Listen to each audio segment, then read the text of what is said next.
Today my goal will be tidying this up, getting rid of as much stuff at the back that I don't need, all the wires and other things like that.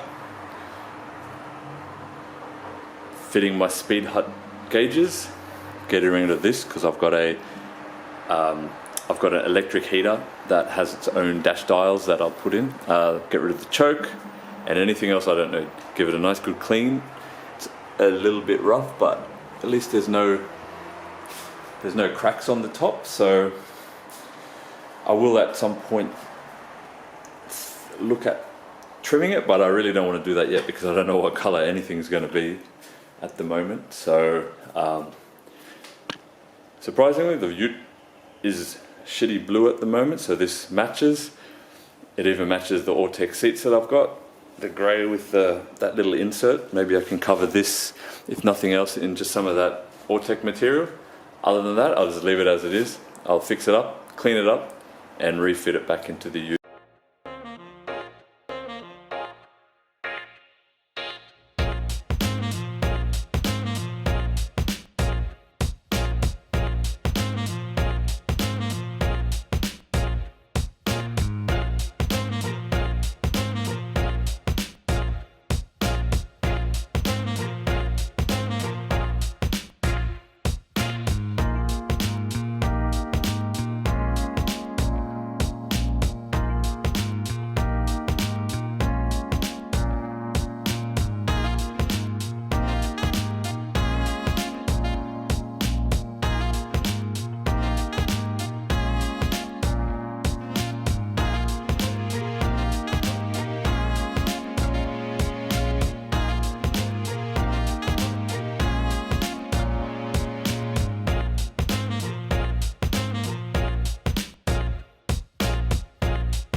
Okay, so it looks like this dash pad used to be brown. The dash fascia used to be brown as well. I don't know if you can see in there.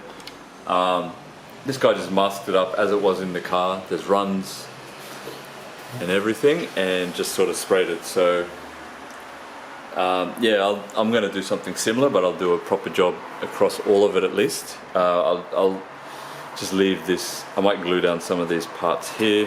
I might glue down some of this, you know, the loose bits of vinyl here. I suppose I could do vinyl, but I just think it's easier to spray the current vinyl now and then worry about some sort of material thing down the track once I've figured out sort of what colors other bits and pieces are going to be. Taking out the dash is really not hard, so I'm not too worried about doing that again when I have to down the track. But just for now, I want to get something going that looks alright. So I'll probably do a similar grey, probably a bit darker, and just try and make it look a bit nicer and get all the bits that he missed.